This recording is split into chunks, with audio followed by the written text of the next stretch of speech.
বেসনটাকে আমি আরও পাতলা করে নিছি, এখন দিতে ইজি হচ্ছে। গুড মর্নিং সবাই, কেমন আছেন? আমি আলহামদুলিল্লাহ ভালো আছি। সকাল সকাল কিচেনে চলে আসলাম রান্না করতে। এখানে আমি কি রান্না করতেছি, বাগানের লাউ শাক দিয়ে মসুরির ডালের পাতুরি। প্রথমে আমি শাকটা ভাজি করতেছিলাম, হঠাৎ করে মনে পড়লো যে এটার সাথে একটু ডাল ইউজ করতে পারি, তাহলে শাকের সাথে ডাল দিয়ে কিন্তু অনেক মজা লাগে। তারপর যেই ভাবা সেই কাজ, শাকটা ভাজি হওয়া অবস্থায় আমি ডাল দিয়ে দিলাম ধুয়ে, মসুরির ডাল অনেকগুলা। তারপর সামান্য হলুদ, মরিচ, জিরা, ধনে এগুলা আর কাঁচা মরিচ অ্যাড করছি, আর অল্প একটু গরম পানি দিয়ে দিছি। বাস সুন্দর করে হয়ে গেছে। আর মসুরির ডাল হতে তো সময় লাগে না, তো সেই জন্য দেরিতে দিয়েও সুন্দর করে তরকারিটা হয়ে গেছে। লবণ টবণ পারফেক্ট। এইভাবে খেয়ে দেখবেন, অনেক মজা গরম ভাতের সাথে। তো আমি চুলাটা বন্ধ করে দিই। দ্যাটস ইট, শাক দিয়ে মসুরির ডালের পাতুরি। তো একটা তরকারি রান্না হয়ে গেছে, এখন আরেকটা তরকারি রান্না করব। এটা আমি কালকে কিনে আনছি, অনেক ফ্রেশ ফ্রেশ মিষ্টি কুমড়া বের হয়েছে বাজারে।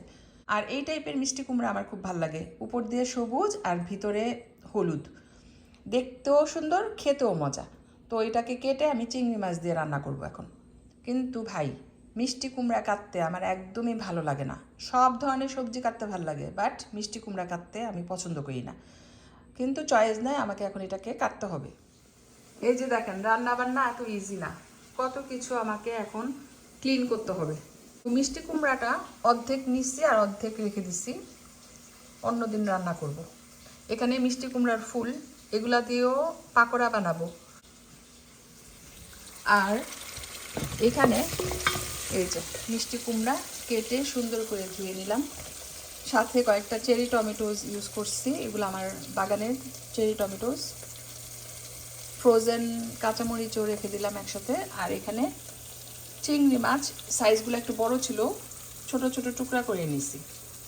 তো চিংড়ি মাছ দিয়ে এই মিষ্টি কুমড়া তরকারিটা রান্না করবো এখন। আজকাল আমি সব তরকারিতে সরিষার তেল ইউজ করি, আমার কাছে খুব ভালো লাগতেছে। তো এখানে আমি সয়াবিন তেলের সাথে অল্প একটু সরিষার তেল ইউজ করছি। এখন এটাকে ভালো করে কষিয়ে মশলা দিয়ে মিষ্টি কুমড়া তরকারিটা রান্না করব চিংড়ি মাছ দিয়ে।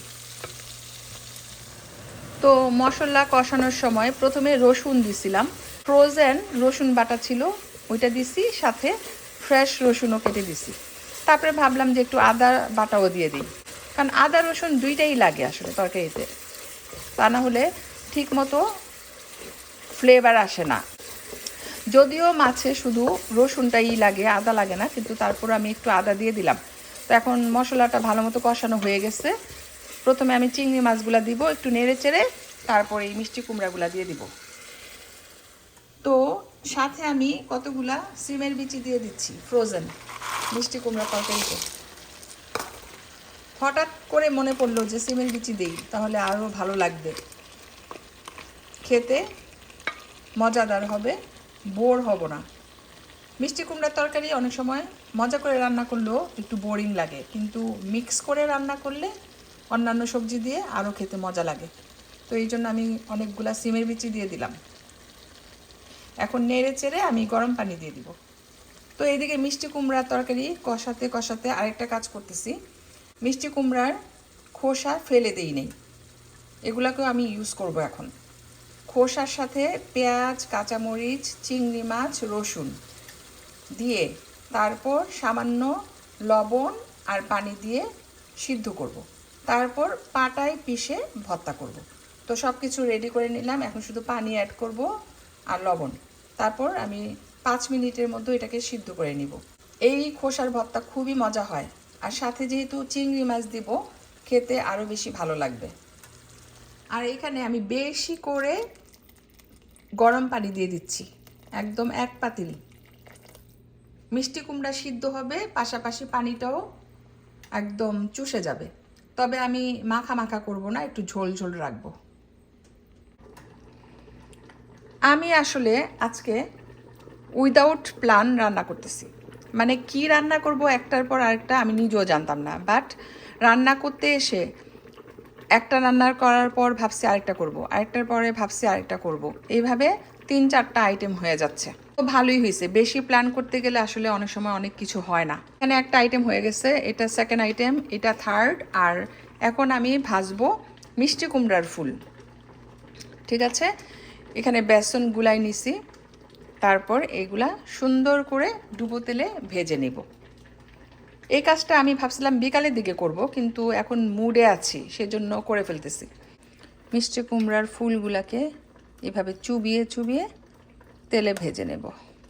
মনে হয় আর একটু পাতলা করতে হবে, একটু ঘন হয়ে গেছে। ঠিক আছে, প্রথমটা দিই।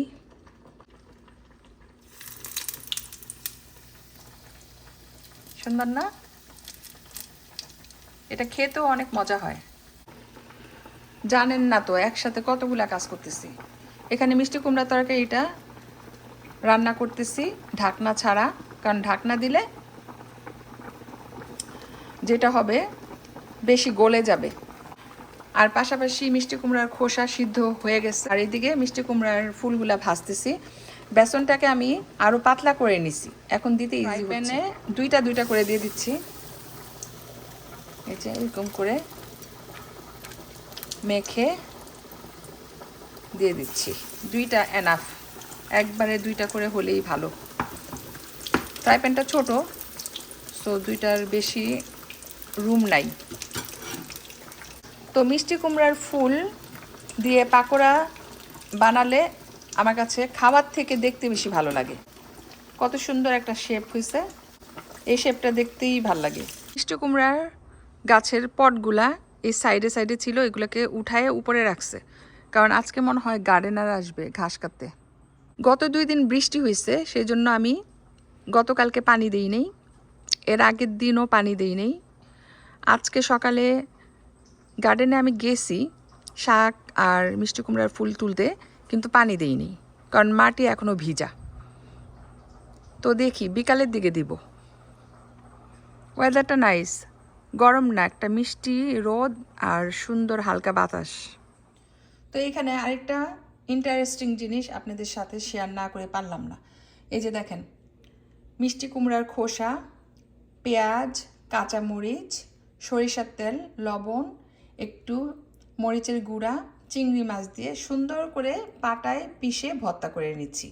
এটা কিন্তু খেতে অনেক মজা হয়, মানে এটা দিয়ে 1 প্লেট ভাত খাওয়া যাবে। 1 প্লেট না, আসলে 2-3 প্লেট খেতে পারবেন। খুবই মজার একটা ভর্তা।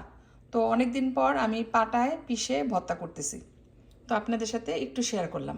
ভাতটা বসাই দিলাম, আর এদিকে রান্না করতে করতে যত কিছু ধোয়ার ছিল ধুয়ে এখানে রেখে দিলাম। পানি ঝরে গেলে আমি জায়গায় তুলে রাখবো। ভাত রান্নার পাশাপাশি আমি পেঁয়াজ রসুন তেলে বাগার দিচ্ছি। এই বাগারটা ইউজ করব তরকারিতে। অনেক তরকারিতে বাগার দিতে হয়, বাগার দিলে তরকারির স্বাদ বেড়ে যায়। তরকারিতে দিয়ে দিচ্ছি চামচ দিয়ে তুলে তুলে। এই বাগারটা যেহেতু 2টা তরকারিতে দিব, সেজন্য চামচ ইউজ করলাম। প্রচণ্ড গরম, আমি হাত দিয়ে সব তুলে তুলে দিচ্ছি। That's it. ওয়াও, দেখতেই লোভনীয় লাগছে। তো ঢেকে রাখি, আর ভাত হয়ে যাওয়ার পর আমি আপনাদেরকে সব কিছু দেখাবো। এই যে এখানে মিষ্টি কুমড়ার তরকারি চিংড়ি মাছ দিয়ে আর সিমের বিচি দিয়ে ঝোল ঝোল করে রান্না করছি। আমার কেন জানি ঝোল খেতে ইচ্ছা করছে। তো মিষ্টি কুমড়ার তরকারি বিভিন্নভাবে রান্না করা যায়, আজকে আমার ঝোল ঝোল খেতে ইচ্ছা করছে, সেজন্য আমি ঝোল ঝোল করে রান্না করছি। তো এই তরকারিটা কেমন হয়েছে জানাবেন। আর এদিকে হচ্ছে মসুরির ডালের পাতোয়া, সুন্দর করে অনেকগুলা শুকনা মরিচ কাঁচা মরিচ দিয়ে রান্না করেছি, আর সবশেষে আমি বাগার ইউজ করেছি পেঁয়াজ রসুনের। আর এখানে হচ্ছে মিষ্টি কুমড়ার ফুলের বড়া অথবা পাকোড়া যেটাই বলেন, অনেকগুলা হয়েছে 10টার মতো। আর এটা হচ্ছে মিষ্টি কুমড়ার খোসার ভর্তা। মানে দেখেন আমি একটা মিষ্টি কুমড়াকে কতভাবে ইউজ করছি, আমি নিজেই ইমপ্রেসড, মাশাল্লাহ। তো এখন আমরা লাঞ্চ করব। আইটেমগুলো কেমন হয়েছে অবশ্যই জানাবেন। গরম গরম ভাতের সাথে খেতে খুব খুবই ভালো লাগবে। অনেক দিন পর একটু ফ্রেশ ফ্রেশ খাবো, কারণ প্রতিদিন কাজ থাকে, রান্না করতে পারি না। তো যাই হোক, ভিডিওটা আর বেশি বড় করব না। সবাই ভালো থাকবেন, দেখা হবে নেক্সট ভিডিওতে। আল্লাহ হাফেজ।